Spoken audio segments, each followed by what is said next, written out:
Hello everyone. Previous video में हमने discuss किया था about light phase of photosynthesis, जिसमें हमने डिस्कस किया था कि कैसे NADPH ATP के प्रोडक्शन होता है, दैट मीन्स एसिमिलेटरी पावर्स आपकी कैसे बनती हैं। आज हम डिस्कस करेंगे dark phase of photosynthesis. Dark phase of photosynthesis is also called phase for carbon dioxide assimilation. In dark reaction, carbon dioxide is converted into carbohydrate using the assimilatory powers. मैंने पीछे भी बताया था कि जो आपके assimilatory powers बनती हैं NADPH एंड ATP, इनको यूज करके जो है कार्बन डाइऑक्साइड कार्बोहाइड्रेट में कन्वर्ट की जाती है। Produced during light reaction. Dark reaction is purely enzymatic and slower than the photochemical reaction. It take place in the stroma of the chloroplast and आपकी जो light phase थी वो थैलेकोइड में हो रही थी. It is independent of the light and it can occur whether light is available or not. Provide assimilated power, that is NADPH and ATP, and required enzymes are available. अगर हमें light की ज़रूरत तो इसमें है नहीं, सिर्फ हमें एसिमिलेटरी पावर्स चाहिए, वो लाइट के प्रेजेंस में मिले या एब्सेंस में मिले। Discovery of the radio active isotope of carbon and use of these techniques such as paper chromatography, autoradiography help greatly in understanding pathway for reduction of the carbon dioxide to carbohydrate.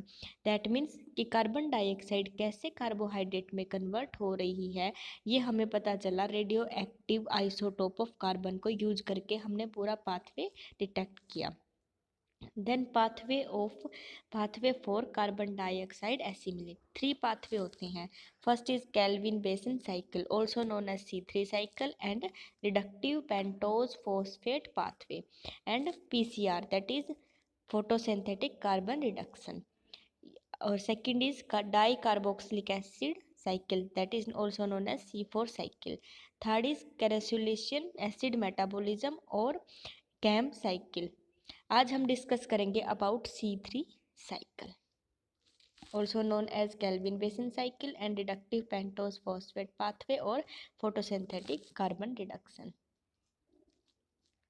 जो आपका kelvin Benson cycle है, ये एक scientist रहे हमारे Melvin kelvin, इन्होंने discover किया था। Melvin Calvin who was awarded Nobel prize along the co-workers was able to formulate complete metabolic pathway for the carbon assimilation.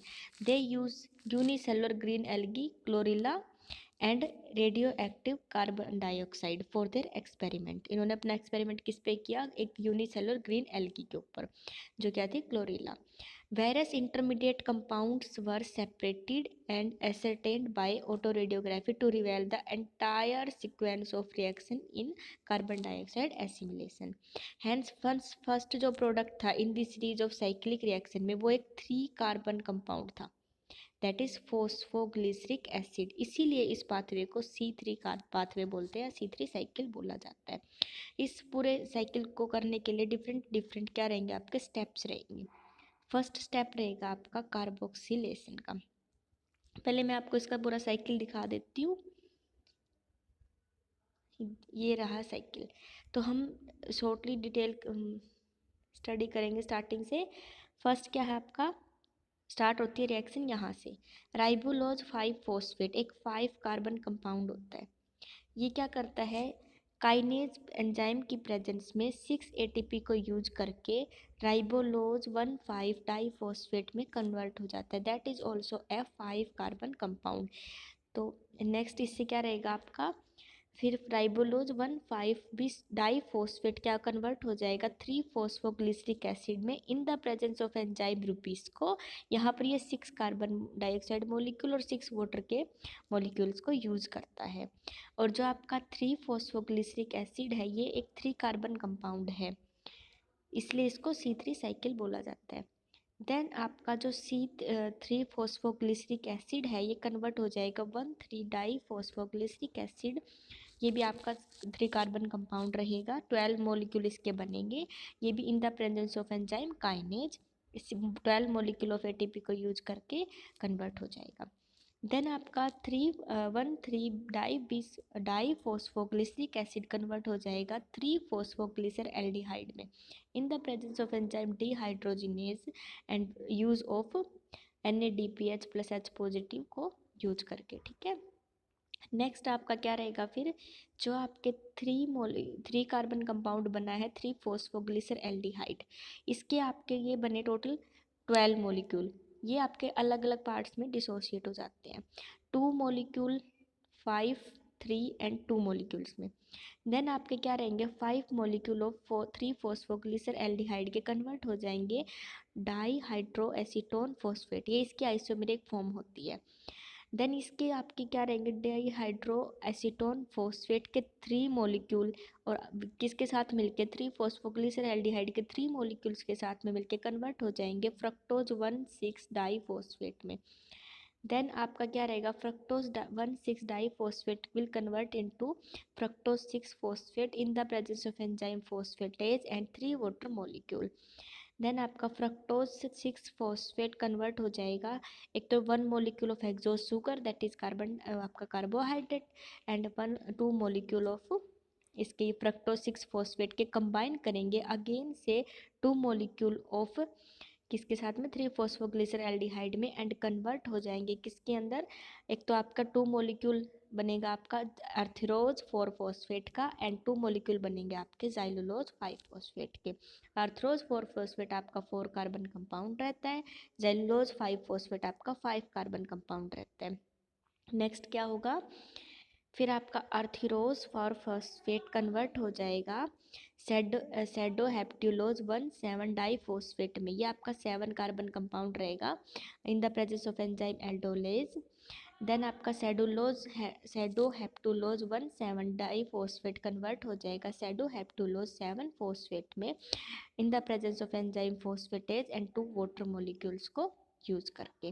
Then आपका सेडोहेप्टुलोज जो 7 फॉस्फेट है वो 2 मॉलिक्यूल तो 7 हेप्टो सेडोहेप्टो 7 डाइफॉस्फेट एंड 2 मॉलिक्यूल ऑफ आपके किसके 3-फॉस्फोग्लिसर एल्डिहाइड के कंबाइन करेंगे और बन जाएंगे किसमें 2 molecule ribulose 5 phosphate and 2 molecule of xylulose 5 phosphate के। देन आपका ribulose 5 phosphate get convert isomeric form बनाएगा get convert into ribulose 5 phosphate and xylulose 5 phosphate also isomerase enzyme की प्रेजेंस में कन्वर्ट हो जाएगा राइबोलोज 5 फॉस्फेट के अंदर। ये आपका अगेन से रीजनरेट हो गया और अगेन से ये साइकिल चलेगी। अब हम इसे डिटेल में स्टडी कर लेते हैं। तो फर्स्ट प्रोसेस रहेगा आपका कार्बोक्सिलेशन।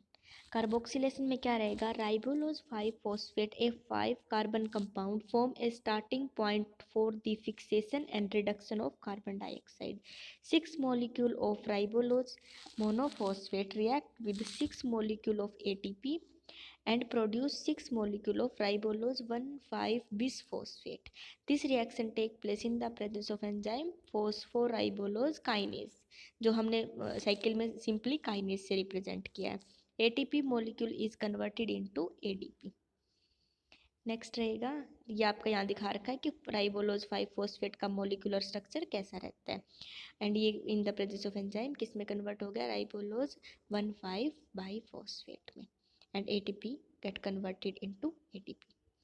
नेक्स्ट रहेगा आपका step राइबोलोज 1,5 diphosphate combined with a molecule of carbon dioxide and water to produce 2 molecule of phosphoglyceric acid in the presence of enzyme ribulose bisphosphate carboxylase oxygenate, normally हम इसे बोलते हैं Rubisco enzyme, and the 12 molecule of phosphoglyceric acid are produced from 6 molecule of the ribulose 1,5 diphosphate and 6 molecule of carbon dioxide. Ribulose 1,5 biphosphate get converted into 3-phosphoglyceric acid in the presence of water and Rubisco enzyme.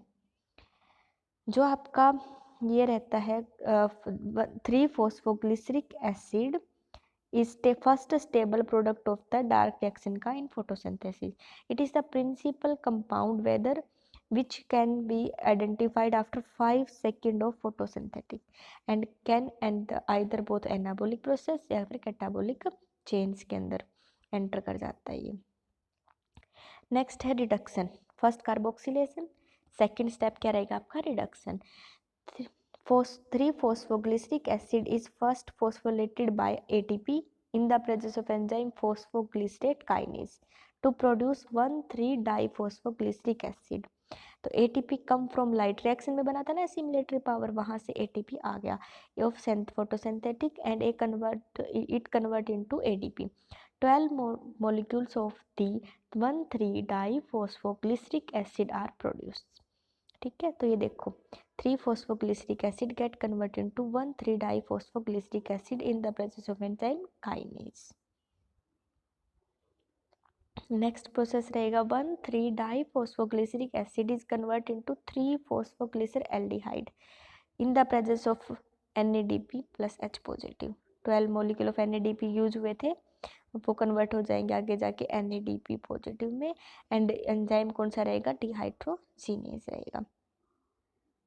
Next है आपका then some molecule of 3-phosphoglyceraldehyde transformed into isomeric form, that is क्या थी आपकी dihydroxy acetone phosphate, normally DHAP बोलते हैं, with the help of enzyme phosphotriose isomerase. ये यहाँ पे ये वाला स्टेप है ये। नेक्स्ट क्या रहेगा फिर आपका रिडक्शन हो गया, थर्ड रहेगा आपका formation of hexose. 3 molecule of dihydroxyacetone phosphate and 3 molecule of 3-phosphoglyceraldehyde condense. ये देखो यहाँ पर 3 molecule इसके लिए थे डाईहाइड्रोक्सीएसीटोन के, 3 molecule किसके लिए थे, इसके, और क्या बना था हमारा फ्रक्टोज 1,6 डाइफॉस्फेट। ये प्रोडक्शन यहाँ पर हो रहा है। नेक्स्ट क्या है आपका, अब ये जो हेक्सोज बनी थी इसका क्या होगा भाई, जो फ्रक्टोज 6 फॉस्फेट है is convert into another sugar that is glucose, sucrose, starch, इसमें कन्वर्ट हो जाएगी inside the chloroplast, and these are temporary store रहेगी क्लोरोप्लास्ट के अंदर। During dark starch is broken in down into hexose phosphates और triose phosphates for passage out. Dark time पे क्या होगा, ये स्टार्च इनमें कन्वर्ट हो जाएगी हेक्सोज फॉस्फेट में और क्लोरोप्लास्ट से बाहर आएगी।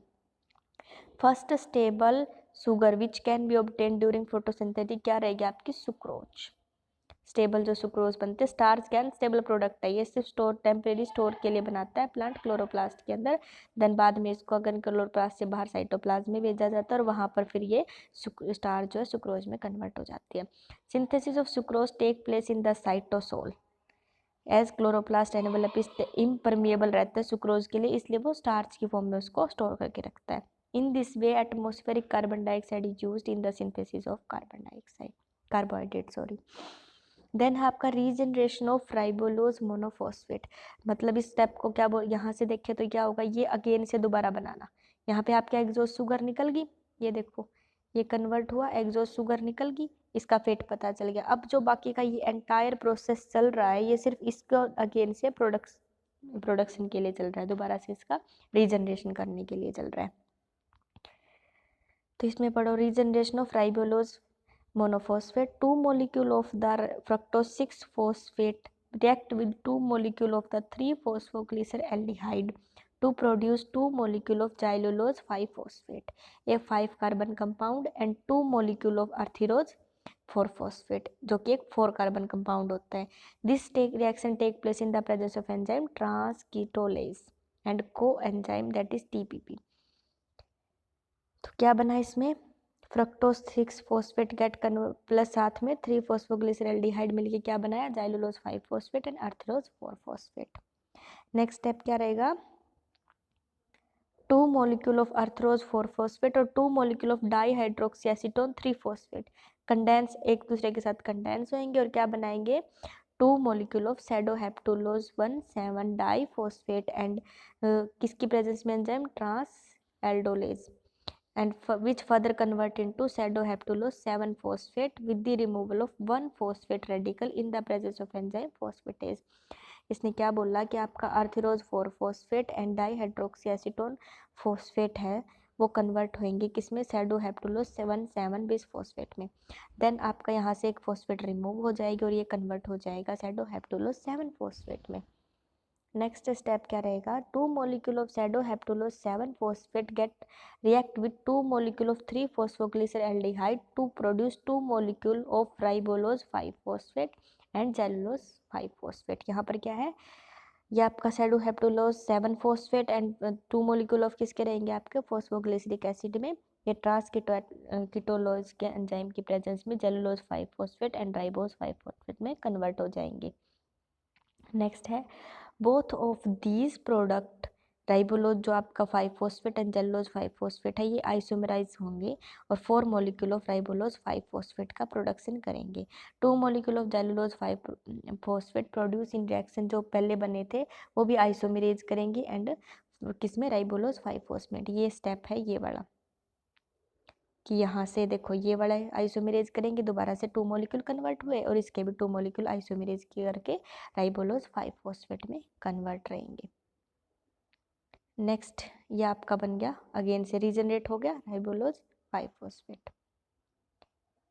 नेक्स्ट क्या रहेगा, बी इन्होंने ये शॉर्ट फॉर्म में दिखा रखा है, अब मेंसल जितने भी स्टेप है, बी 6 molecule of ribulose 5 phosphate ATP को यूज करके 6 molecule ऑफ राइबोलोज 20 phosphate में कन्वर्ट होंगे, ATP get convert into ADP. ये सारे वही प्रोसेस आपको दिखा रखे हैं। नेक्स्ट है आपका, इस सारे साइकिल से हमें कंक्लूजन क्या मिलता है, to produce 1 molecule of hexose sugar, एक हेक्सोज शुगर को बनाने के लिए हमें 6 कार्बन डाइऑक्साइड मोलिक्यूल की ज़रूरत होती है। एक टाइम पे एक कार्बन डाइऑक्साइड फिक्स होती है, तो साइकिल को हमें 6 टाइम चलाना पड़ता है। यहाँ पर आपको दिखा रखा है ना, ये देखो यहाँ पर दिखा रखा 6 कार्बन डाइऑक्साइड के मोलिक्यूल ऐड हुए हैं। ये साइकिल 6 साइकिल्स को कंबाइन करके दिखा रखा है पूरा प्रोसीजर, ठीक है। एक टाइम पे सिर्फ एक कार्बन डाइऑक्साइड ही ऐड होता है, तो ये साइकिल आपका बार बार 6 टाइम ऐसे फिक्स होता है, उस टाइम पे आपकी एक हेक्सोज शुगर बनती है, ठीक है। नेक्स्ट है आपका, in a non cyclic electron transport, हमने लाइट ट्रैक्स में पढ़ा था ना साइक्लिक एंड नॉन साइक्लिक, तो non cyclic electron transport of light energy ATP and NADPHS positive जो बने थे वो 1:1 रेशो में बने थे, 2 ATP के मॉलिक्यूल 2 NADPH के molecule. But in dark reaction के अंदर देयर इज रिक्वायर, हमें इसकी रिक्वायर होती है ATP की तो 3 रेशो में एंड NADPH की 2 में, ठीक है। तो मतलब एटीपी हमें ज़्यादा चाहिए, तो एक्स्ट्रा रिक्वायरमेंट हम कहाँ से पूरी करेंगे, एक्स्ट्रा रिक्वायरमेंट मैंने बताई थी, एक्स्ट्रा रिक्वायरमेंट पूरी करती है आपके साइक्लिक इलेक्ट्रॉन ट्रांसपोर्ट चेन, ठीक है। थर्ड है 18 ATP कैरी, 18 ATP में कितनी एनर्जी होती है, 1 ATP में 8.9 किलो कैलोरी होती है, तो 18 ATP में होते हैं 161.2 किलो कैलोरी। एंड 12 NADPH कितना कैरी करता है, एक NADPH में कैरी करता है 52.6 किलो कैलोरी, तो 12 से मल्टीप्लाई करेंगे तो 631.2 किलो कैलोरी एनर्जी होती है। तो जब हमें टोटल किया तो हमें मिलनी चाहिए थी कितनी, 791.4 किलो कैलोरी, जो कि ये सारी एनर्जी सफिशेंट है to add 686 kilo calorie of energy 1 molecule of glucose को सिंथेसिस करवाने के लिए। दैट मीन्स इन दोनों को मिला के हमें इतनी प्रोडक्शन हो जाती है, और हमें एक ग्लूकोज को बनाने के लिए सिर्फ इतनी एनर्जी की ज़रूरत पड़ती है, तो ये हमें रिक्वायरमेंट को पूरा कर रहे हैं। नेक्स्ट आपकी ये कुछ वो जो हमने पीछे यूज़ किए हैं साइकिल्स में, नेम जेलुलोज मोनोफॉस्फेट राइबोलोज, उनकी फुल फॉर्म्स में यहाँ पे कंबाइन करके लिखा हुआ है। तो ओवरऑल रिएक्शंस में आपका क्या बना, 6 कार्बन डाइऑक्साइड यूज हुए, 18 ATP, 12 NADPH plus H positive और 11 वाटर मॉलिक्यूल से आपके पास बनता है एक तो hexose sugar that is fructose 6 phosphate and 16 ATP gate convert into 18 ADPH में, फॉस्फेट आपकी यूज होगी साइकिल में। देन आपका जो 12 NADPH है वो यूज किया और क्या बना 12 NADP एंड आपके जो यहाँ पे ATP से 17 आपके इनऑर्गेनिक फॉस्फेट रीजनरेट हो जाते हैं। तो ये आपकी ओवरऑल रिएक्शन है। उम्मीद करती हूँ आपको केल्विन साइकिल कंप्लीट समझ में आ गई होगी। आप इसे अच्छे से समझ लीजिएगा, अपनी बुक से पढ़ लीजिएगा एंड अगेन वीडियो देख लीजिएगा ताकि आपको और भी कॉन्सेप्ट क्लियर हो जाए। Thank you so much for watching, please like share and subscribe.